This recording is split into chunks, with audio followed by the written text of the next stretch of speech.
제가 읽을게요. 요한계시록 19장 8절부터 13절까지고요. 제가 8절부터 13절까지 쭉 읽겠습니다. 그에게 빛나고 깨끗한 세마포 옷을 입도록 허락하셨으니 이 세마포 옷은 성도들의 옳은 행실이로다 하더라.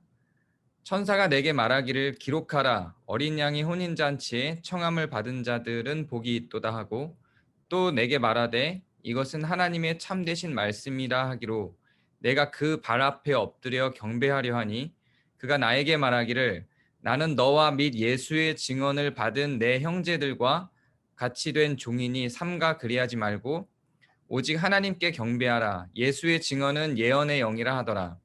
또 내가 하늘에 열린 것을 보니 보라 백마와 그것을 탄 자가 있으니 그 이름은 충신과 진실이라. 그가 공의로 심판하며 싸우더라. 그 눈은 불꽃 같고 그 머리에는 많은 관들이 있고 또 이름 쓴 것 하나가 있으니 자기 밖에는 아는 자가 없고 또 그가 피 뿌린 옷을 입었는데 그 이름은 하나님의 말씀이라 칭하더라. 아멘. 네.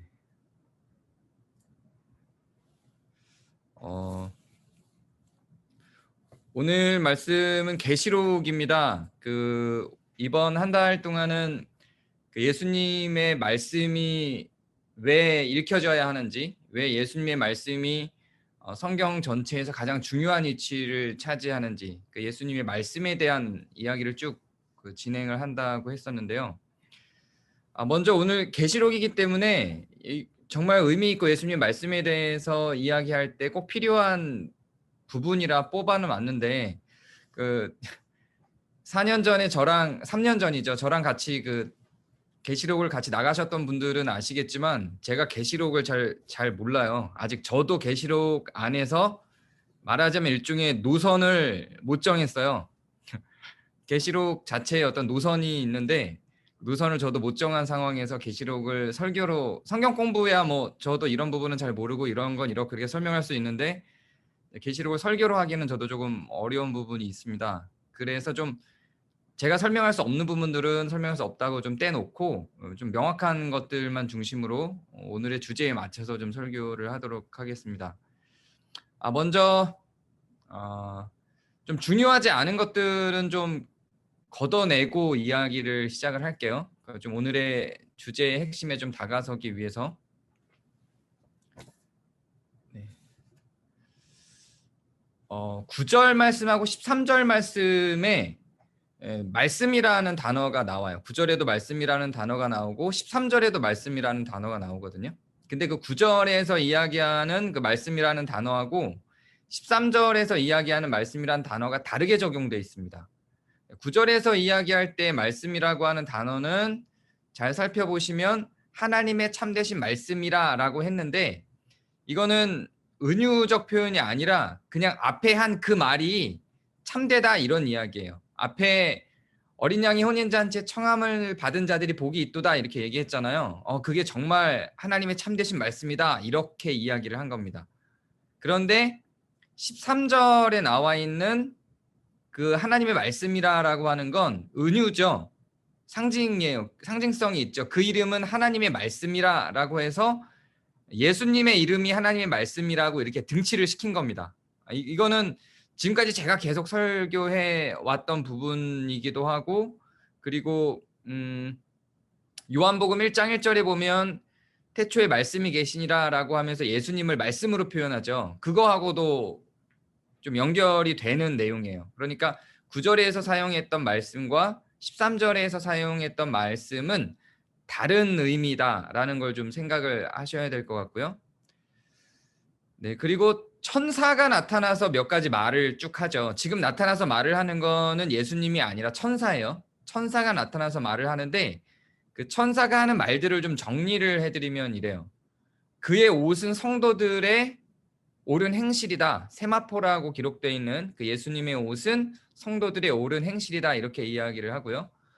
어린 양이 혼인잔치에 청함받은 자들이 복이 있다. 이 얘기도 하고요. 나도 예수의 종이니 나에게 경배하지 말라. 이렇게 이야기합니다. 그리고 예수님의 증언은 예언의 영이다. 그리고 예수님의 이름은 충신과 진실이다. 그가 공의로 심판하고 싸운다. 눈은 불꽃 같고 머리에는 많은 관들이 있고 이름은 자기만 안다.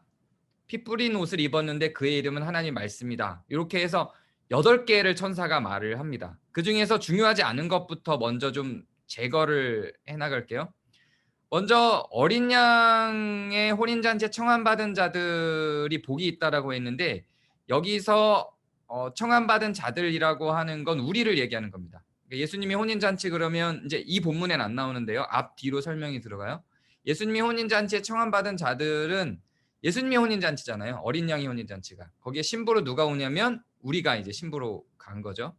오늘의 본문 중요한 내용이지만 오늘의 본문은 아니기 때문에 이 정도로 넘어가고요. 그리고 천사한테 이제 경배를 하려고 그러잖아요. 그러니까 천사가 나는 그냥 전달자일 뿐이야.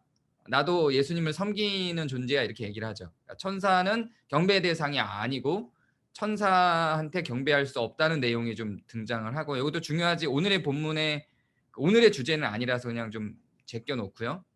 그리고 백마가 등장하고 막 이런 상징들이 원래 계시록에는 해석이 되게 중요하게 들어가요. 근데 저는 가능하면 이런 것들은 그냥 해석하지 않습니다. 그러니까 우리가 성경 공부할 때는 백마를 이렇게도 해석하고 저렇게도 해석하고 어떤 학자는 이렇게 해석하고 막 이런 걸 나눴었잖아요. 근데 설교를 통해서 할 때는 이런 불분명한 너무 다양한 해석들은 차라리 소개 안 하고 모르는 채로 두고 그냥 묻고 가는 게 좋다 저는 그렇게 생각하고 명확한 것들만 드러내는 게 좋다고 생각을 합니다. 그래서 백마 등의 이런 상징들은 워낙 의견들이 분분해서 성경 공부를 통해서만 다루고 설교를 통해서는 다루지 않겠습니다. 그리고 뭐 오늘의 본문하고도 주제하고도 이렇게 중요하게 연결고리가 없어서요. 이제 오늘의 주제에 남는 거는 지금 제가 싹 제거하고 중요하지 않다고 말하고 나머지 남는 건 전부 다 그리스도와 그리스도의 말씀에 관한 이야기입니다. 이제부터는 정말 중요한 내용들을 좀 시작을 할게요. 그리스도에 대한 중요한 부분들을 살펴보면 그 그리스도의 말의 중요성을 이야기하고 있다고 봐도 과언이 아닐 만한 내용들이 쭉 전개가 되는데요. 먼저 우리가 좀 눈여겨봐야 될 만한 게 좀 해석이 필요한 게 예수의 증언이 예언의 영이다라고 하는 표현입니다. 예수의 증언이라고 하는 건 그냥 예수님의 말씀이라고 보면 되겠죠. 그러니까 예수님의 말씀이 예언의 영이다라고 이야기를 하고 있는 거예요. 근데 여기에서 예언의 영이라고 할 때 예언이라고 하는 단어는 성경에 흐르는 맥으로 늘 예언이라는 단어가 사용이 되면 그건 그냥 성경의 말씀, 성경의 전체, 성경 말씀이라고 보는 것이 좋다라고 하는 그 해석을 제가 몇 차례 앞에서 했어요. 혹시 기억이 안 나시거나 그러면 지금 그냥 그렇게 이해를 해주시면 돼요. 증명은 앞에서 워낙 많이 했기 때문에 다시 안 할게요. 성경에서 예언이라고 표현되어 있는 거는 거의 그 프리칭에 가까운 표현이에요. 설교에 가까운 표현입니다. 번역이 예언으로 되어 있지만 거의 설교라는 의미예요. 하나님의 말씀이라고 보시면 됩니다. 그래서 예언이라고 하는 건 말씀이라고 그냥 생각하면 되고요. 여기서 영이라고 하는 단어는 푸뉴마라고 하는 헬라어인데요. 이 푸뉴마라고 하는 단어가 영이라고 해석이 되는 게 맞는데 이게 원래적 의미는 핵심이라는 뜻이거든요. 그래서 인간의 핵심은 영이잖아요. 그래서 이 단어를 핵심이라는 의미로 번역하기도 하고요. 사용하기도 하고요. 영이라는 의미로 사용하기도 해요. 여기서 저는 핵심이라고 중심, 핵심 이런 의미로 사용하는 게 더 적절하다고 생각을 합니다. 이건 저만의 생각이 아니고 현대 주석가들은 대부분 다 이렇게 요청을 해요. 이것을 영어로 영어본도 다 영어로 번역하고 있거든요. 다는 아니지만 중요한 책들은. 그러니까 요즘에 나온 번역되는 책들을 보면 이제 중심, 핵심 이렇게 번역을 하지만 성경이 워낙 번역이 다 오래된 것들이다 보니까 여기서의 영, 푸뉴마는 거의 다 영으로 해석을 했어요. 근데 현대 주석가들의 주장들은 거의 다 이걸 영어로 번역하기 어렵다. 여기는 중심 혹은 핵심이라고 번역을 해야 된다. 이렇게 주장해요. 대부분이 다 그렇게 주장을 합니다. 그리고 생각을 해보면 예수의 증언이 예언의 영이다라는 건 이렇게 볼 수 있죠. 예수의 말씀은 성경의 핵심이다. 이렇게 볼 수 있어요. 이게 더 맞는 표현입니다. 그러니까 푸뉴마가 영이라는 의미를 분명히 담고 있지만 원래적 의미는 영이 아니라 핵심이고요. 그래서 요게 이제 내면, 내부, 중심, 핵심 이런 의미가 있어요. 푸뉴마가. 그래서 인간의 껍데기를 육으로 보고 그 당시 헬라 사상에서요.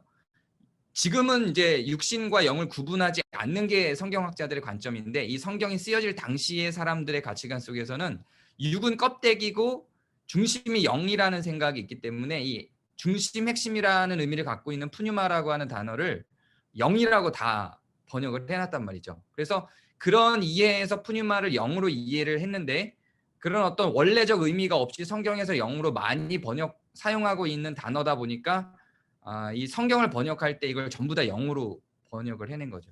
그러니까 이 표현대로 본다면 여기서 아예 명백하게 밝힌 거예요. 예수님의 말씀이 성경의 핵심이야. 이렇게 밝힌 겁니다.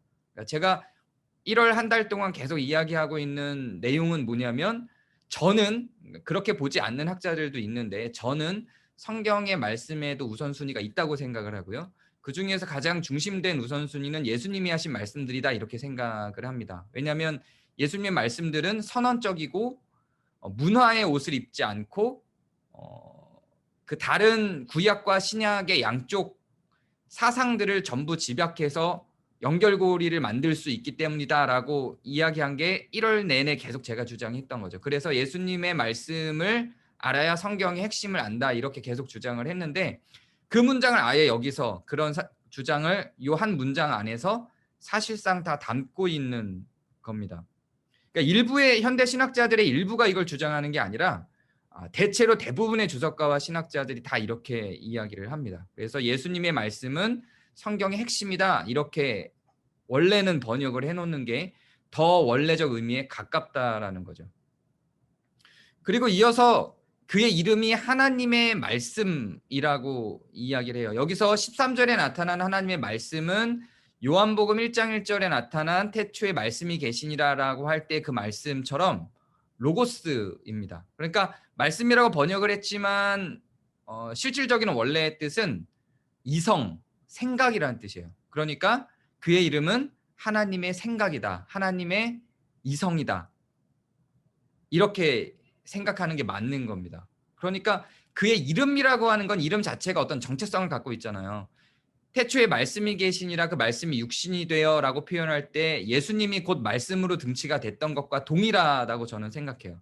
그의 이름이라고 표현을 했지만 사실상 예수님이 하나님의 말씀이다. 예수님이 하나님의 생각이다. 예수님이 하나님의 이성이다라고 등치시키고 있는 것과 같은 표현이라고 생각합니다. 그래서 요한복음을 쓴 저자랑 요한계시록을 쓴 저자가 같으니까요. 그 생각은 그렇게 연결고리를 가질 수밖에 없죠. 이게 예수님의 정체성이에요. 예수님은 이 부분도 제가 1월 초쯤에 이야기를 했었는데요. 그럼 예수님이 하나님의 말씀이라고 하는 게 어떤 상징적 표현이냐 아니면 그게 실제냐라고 하는 내용을 이야기한 적이 있죠. 저는 실제로 예수님이 육신을 입기 전에 말씀이셨다고 생각을 합니다. 실제로 예수님이 육신을 입기 전에 하나님의 이성이셨다. 저는 그렇게 생각을 해요. 그러면 뭐 우리의 이성이 어떤 존재로 튀어나올 수 있는 것에 대해서 우리는 상상하기 힘들죠. 근데 그분은 신이니까요. 우리는 영과 육이 분리되어 있지만 그분은 이성과 본체와 영으로 분리되어 있는 삼위일체적 하나님으로서 태초 이전에 존재하셨다고 보는 거죠.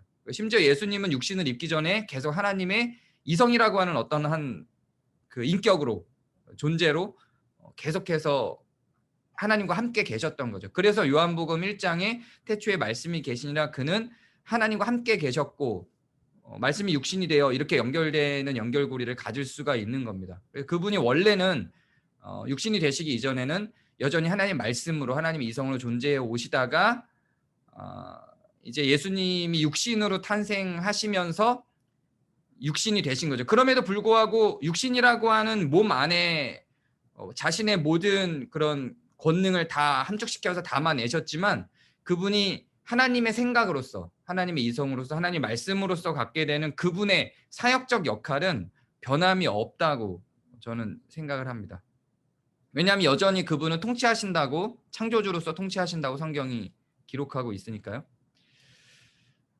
그래서 우리는 여기에서 이런 고민을 좀 해야 돼요. 그분이 말씀이라고 하는 것, 그 말씀이 그분의 정체성이라고 하는 것이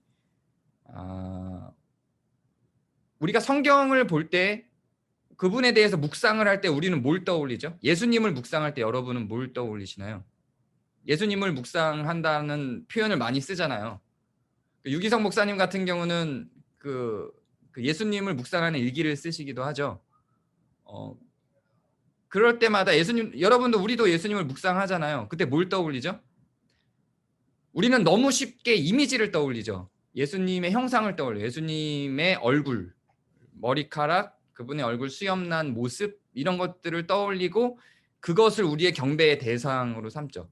근데 성경은 그렇게 요청하지는 않아요. 우리는 사실 예수님의 모습을 모르죠. 전혀 상상할 수 없죠. 그때는 사진도 영상도 없었으니까요. 그거는 우리가 알아낼 수 있는 게 아니에요. 예수님 말씀이라고 한다면 우리가 예수님을 묵상한다는 건, 예수님을 떠올린다는 건, 예수님을 경배한다는 건 그분의 말씀을 떠올리는 거예요. 그분의 말씀을 묵상하는 거고 그분의 말씀을 경배하는 겁니다. 그게 우리가 예수님을 묵상하고 예수님과 동행하는 방법이에요. 그분의 말씀이 우리 육체에 담겨서 우리의 삶 속에서 사라지는 것, 그게 이제 우리가 그리스도와 동행하는 방법인 거죠. 그래서 내가 그리스도와 함께 십자가에 못 박혔나니 그런즉 이제 내가 산 것이 아니고 오직 내 안에 예수님이 산다는 건 실존적 의미에서 나는 없어지고 예수님이라고 하는 그 수염 나고 머리 길고 이 두루마기 세마포 입으신 그 예수님이 나는 없어지고 나 대신 이렇게 살아간다라는 의미가 아니라는 거예요. 그 예수님이 계속 자기의 소개를 말씀으로 하고 있고 생각으로 이성으로 하고 있잖아요. 그리고 그분은 저의 믿음 안에서는 실제로 그분은 하나님의 이성이셨고 말씀이셨던 바 그분의 생각과 그분의 말씀이 그분의 이성이 우리 안으로 들어와서 우리의 생각이 되고 우리의 이성이 되고 우리의 삶의 동력이 돼서 살아가게 하는 것이 그분을 묵상하는 방법인 거예요. 그분을 살아내는 거죠. 우리가 그분의 생각을 우리가 살아내는 거죠. 우리의 삶에 녹여내는 거죠. 그게 예수님과 동행하는 방법인 겁니다. 실제로 그분의 형상은 아무도 모르죠. 그걸 알기 위해서 그러니까 그분의 형상을 기억해내고 그분의 형상을 알아가기 위해서 우리가 시간을 투자할 아무런 하등의 이유가 없는 거예요. 사실은 그분의 어떤 그때 그 당시에 그분은 어떤 모양이셨을까? 뭐 이러한 많은 연구들이 계속 실제로 굉장히 많은 돈과 시간과 에너지를 투자해서 연구가 되거든요. 근데 그런 게 이런 관점에서 보면 큰 의미는 신앙의 입장에서는 큰 의미는 없는 거죠. 고고학적인 입장에서야 의미를 발생시킬 수 있지만 우리 신앙의 입장에선 그분이 무슨 말씀을 하셨나를 묵상하는 것이고 그분의 말씀을 우리 안에 담는 거지 그분의 형상을 우리 안에 그분의 모양, 그분의 얼굴, 그분의 수염을 우리 안에 담을 필요는 없다는 겁니다. 그리고 그의 이름을 충신과 진실이라고 하는데요. 이건 그분의 어떤 말씀, 증언의 속성에 대한 이야기예요. 충신은 좀 어려운 표현으로 썼지만 신실하다의 의미예요. 단순하게 그냥 신실하다라는 낱말과 같은 의미입니다. 그리고 진실이라고 하는 거는 정확하고 분명하다는 의미죠. 신실하다는 건 변함이 없다는 의미잖아요. 변함없이 꾸준하다는 거고 진실은 정확하고 분명하다는 의미입니다. 그러면서 그 진실은 증명되는 것이라는 의미도 갖고 있어요. 증명. 정확하다, 증명하다 비슷한 의미죠. 진실이 담고 있는 게 좀 너무 추상적으로 담아냈지만 이 단어가 갖고 있는 본래적 의미는 증명이에요. 증명. 예수님의 그의 이름은 굉장히 신실하고 증명 가능한 겁니다. 보여질 수 있는 거라는 거죠. 히브리서 11장 1절의 믿음에 대해서 제가 한번 정리를 할 때 믿음은 보이는 것들의 실상이라고 했잖아요. 여기서의 실상이라고 하는 낱말하고 같은 어원을 갖고 있어요. 그러니까는 드러내는 거예요. 증명되는 것. 진실은 증명하는 겁니다. 예수님의 이름은 증명 가능한 거예요. 진실로 드러날 수 있는 거죠. 진실인 거죠. 나타날 수 있는 요소라는 겁니다. 그리고 변함없이 진행될 수 있다는 이야기죠. 그분의 말씀에 대한 이야기를 앞에서 4주에 걸쳐서 제가 계속 이야기를 했던 내용이 여기에 거의 다 집약돼서 나타나죠. 구약의 말씀들은 변합니다. 많이 변했어요. 문화에 따라서 환경에 따라서 많이 변하죠. 그대로 활용될 수 없어요. 구약의 말씀이. 뭐 단적으로 안식일을 기억하여 거룩히 지키라만 해도 우리는 지금 안식일을 지키지는 않잖아요. 돼지고기를 먹고 있고요.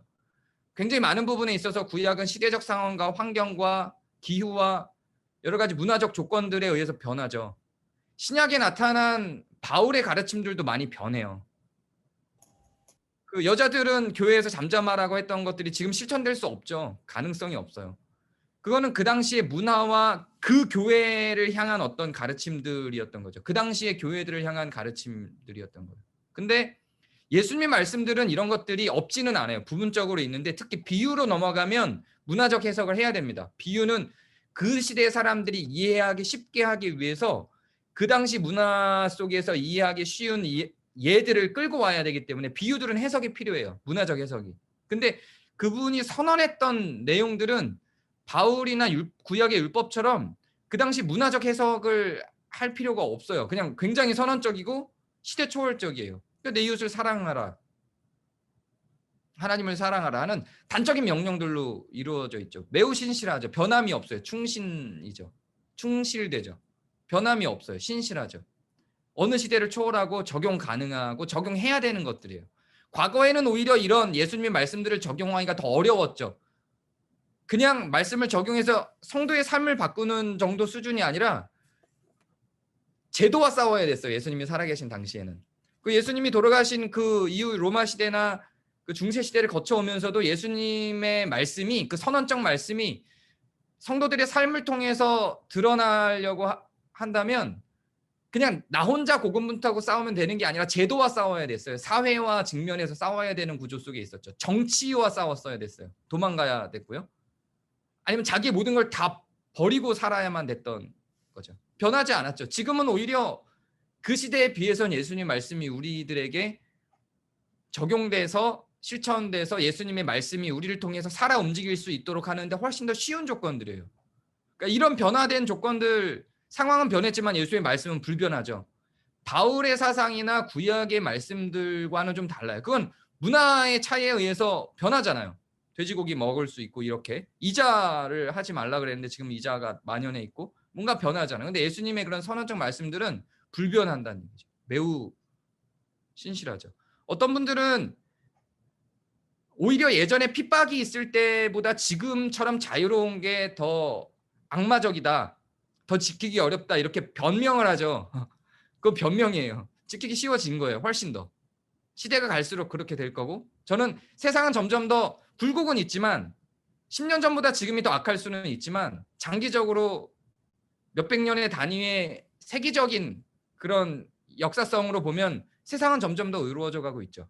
저는 그게 더 성경적인 특히 계시록적인 가르침이라고 저는 생각을 합니다. 그런 의미에서 예수님의 말씀은 예수님이 살아계셨던 그 당시보다 지금 우리가 살아가는 이 시점이 훨씬 더 우리의 삶을 통해서 녹여내기에 이롭습니다.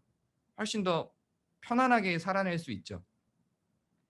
그때는 목숨이 왔다 갔다 했으니까 살아낼 수 있었어. 지금은 선택이 많았기 때문에 살아내기 힘들어라고 하는 건 저는 정말 변명이라고 생각해요. 그렇지 않죠. 목숨이 왔다 갔다 하는 게 더 어렵습니다.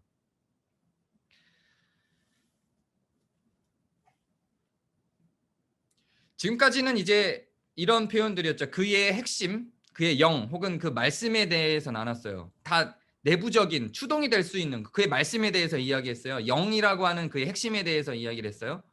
그분의 존재에 대해서 이야기를 했어요. 근데 다 이건 속에 있는 거 드러나지 않는 내용들이죠. 원인이 되는 거. 다 동력이 되는 내용들입니다. 그런 의미에서 푸뉴마는 영이라고 해석하는 것도 사실 저는 큰 차이는 없다고 생각해요. 푸뉴마가 아까 예수님의 말씀은 성경의 영이다.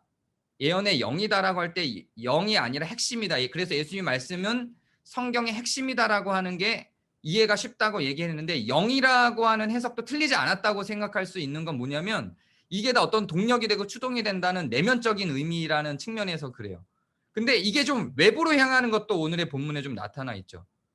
외부로 향하는 내용들도 있어요. 먼저 그 외부로 드러나는 것들을 어떻게 표현하고 있냐면 그리스도의 이름은 옷이라고 그리스도의 외부로 드러나는 것들 그런 것들을 옷이라는 표현으로 사용하고 있는데요. 그 옷을 어떻게 표현하고 있죠? 성도의 그리스도께서 입은 옷이 성도의 옳은 행실이라고요. 그리스도가 누구신지, 그의 이름이 무엇인지에 대해서 설명할 때는 영, 핵심 이런 설명을 했어요. 내면에서 일어나는 작동들로 설명을 했어요. 그런데 그분의 옷을 설명하잖아요. 이제 그분의 이름이나 그분의 존재를 설명할 때는 말씀, 영, 핵심 이런 것들을 계속 설명했어요. 지금까지. 근데 이제 그분의 외부로 드러난 것, 그분이 입는 옷에 대한 설명도 오늘의 본문이 나오죠. 그분이 입는 옷, 그분이 입는 그 세마포를 뭐라고 표현하냐면 성도의 옳은 행실이라고 구체적으로 표현하죠. 옳은 행실이라 그래요. 성도의 행실. 그리고 그리스도의 공의와 심판이라고 이야기를 해요. 이거는 다 겉으로 드러나는 것들이죠. 성도가 옳은 행실로 살아낸 것이 그분의 옷이에요. 그분의 내면에, 그분의 핵심에, 그분의 영에는 뭐가 있냐면 아까 얘기했던 진실과 충신, 꾸준함과 증거될 것들. 이런 하나님의 말씀, 그분의 이름은 하나님의 말씀, 핵심, 영, 신실함 이런 것들이 내면 안에 있어요. 그의 이름 안에 있어요. 그런데 그 외부로 드러난 옷은 뭐냐면 성도의 옳은 행실이래요.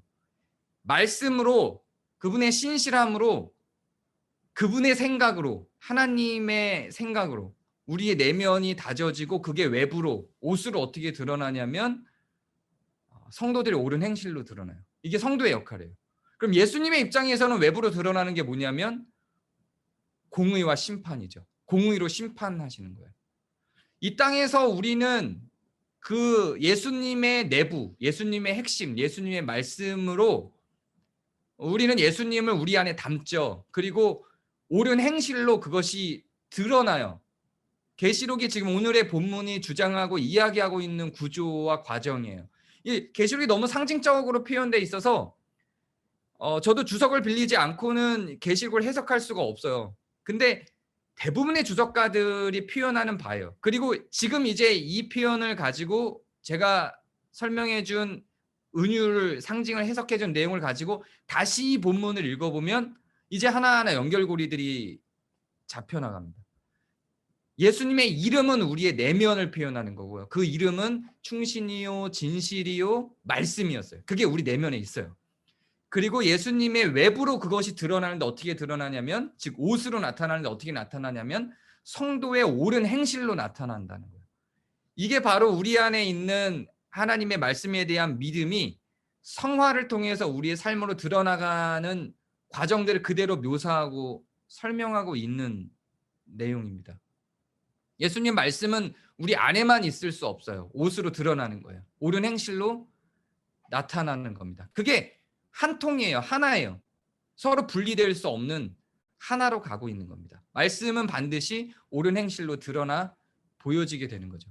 그리고 예수님은 그것을 공의로, 우리는 이 땅에서 옳은 행실로 그 말씀을 증명해내고요. 예수님은 그것을 공의와 심판으로 하늘에서 증명해내게 되는 과정을 오늘 본문이 설명하고 있습니다. 이거는 이제 믿음의 영역이 되는 거죠. 우리가 성경에 있는 것들을 믿음으로 받아들여서 말씀이 우리 안에 담겨 있다면 거기서 끝나지 않고 옳은 행실로 드러나도록 요청을 하는 거죠. 이것은 그러니까 나라고 하는 걸 표현할 때 나는 누구인가요? 우리는 나의 영혼 이렇게 표현하잖아요. 그러니까 영혼이 나는 아닌 거예요. 나의 소유죠. 나의 육체 이렇게 표현하죠. 나의 육체. 육체가 나는 아닌 거예요. 나의 소유죠. 내 안에 있는 어떤 거죠. 그러니까 나의 나 이렇게는 표현 안 하잖아요. 나의 나 이렇게 표현 안 하고 나의 영혼, 나의 육체 이렇게 표현하죠. 이게 예수님이 육신을 입기 전에 존재로 계셨을 때 예수님은 말씀이셨잖아요. 이성이셨고 예수님은 생각이셨죠. 하나님의 생각. 하나님은 본체였고요. 그리고 그 예수님의 생각과 하나님의 생각과 하나님의 이성인 그 예수님이 현실적으로 말하자면 옳은 행실로 드러나는 활동들이 성령님을 통해서 나타나요. 삼위일체 하나님에게도 이런 구조가 있어요. 그러니까 우리에게도 이런 구조가 담기는 겁니다. 그래서 우리에게도 나의 믿음이 있어요. 나의 믿음이 있고 나의 행동이 있어요. 영과 육이 합쳐져서 나가 되는 것처럼 그렇게 나의 믿음과 말씀을 우리 안에 말씀을 담아놓은 내면 세계에 있는 나의 믿음과 그것이 옳은 행실로 드러나는 나의 삶이, 외부적으로 드러나는 나의 삶이 하나예요. 이게 나의 신앙이에요. 나의 신앙에 나의 믿음이 속해 있고요. 나의 말씀이 내 안에 담겨 있는 것으로 내 신앙이 한 부분으로 속해 있는 거고, 그게 옳은 행실로 드러나는 것으로 나의 신앙의 한 부분이 되는 겁니다. 그리고 이거를 다 합쳐야 신앙이 되는 겁니다. 그리고 거기에는 그 신앙으로 출발하는 그 옳은 행실을 추동하고 옳은 행실에게 동력을 주는 것, 옳은 행실이 나타날 수 있도록 동력이 되는 게 바로 예수님의 말씀이라고 하는 겁니다. 저는 성경을 쭉 보다 보면 나중에 이제 우리가 또 한 1년, 2년 뒤에는 저도 한번 시도를 해보고 싶은데요. 많은 요청이 있지만 아직도 시도를 못하고 있는데, 교인들이 다 같이 성경 일독을 향해서 뭐 1년이든 3년이든 정해놓고 달려갈 기회를 한 번쯤 갖고 싶어요. 그런데 구약이랑 이게 쉽게 볼 수도 없고 좀 위험할 수도 있다고 생각하는 건 뭐냐면, 구약이랑 신약의 어떤 부분들은 성경 전체 속에서 이해가 되지 않으면 오해될 수 있는 여지들이 되게 많아요. 그 문장이나 문단만으로 받아들이면. 근데 예수님의 말씀은 그렇지 않습니다. 그래서 구약도 예수님의 말씀을 통해서 해석이 되어야 하고, 신약도 예수님의 말씀을 통해서 해석이 되어야 된다고 저는 생각하고요. 그게 우리 안에 담겼을 때 바른 옳은 행실로 쉽게 드러날 수 있다고 생각합니다. 오늘 우리가 읽은 계시록이다 보니까 워낙 주석이 많이 달리고 그리고 설명이 많이 이루어져야 하는 내용들이었지만, 풀어내야 될 것들이 많다 보니까 주제 자체는, 오늘 본문의 주제 자체는 매우 단순합니다. 우리 안에는 그리스도의 말씀이 담겨 있고요. 그 옳은 행실로 그것이 외부로 드러나는 거예요. 그건 삼위일체 하나님의 입장에서도 그렇고 성도들의 삶에 있어서도 그렇습니다. 이건 둘 중에 하나만 선택할 수 없어요. 옳은 행실만 가져가면 우리 안에 그리스도의 말씀을 담는 거는 상관없지 않느냐라고도 말할 수 없는 거고요. 우리 안에 그리스도의 말씀만 담으면 옳은 행실은 의미 없지 않느냐라고도 말할 수 없는 거예요. 성경은 어떤 한쪽에만 힘을 실어서 이야기한 바가 없습니다. 이 두 개는 늘 같이 가는 한 몸이에요. 나라는 말처럼 이 두 개가 하나입니다. 나의 육체, 나의 영혼이 하나인 것처럼, 이렇게 그리스도의 말씀과 그것이 드러난 옳은 삶을 통해서 드러난 옳은 행실은 떨어질 수 없는 한 몸입니다. 이걸 신앙이라고 부르는 겁니다.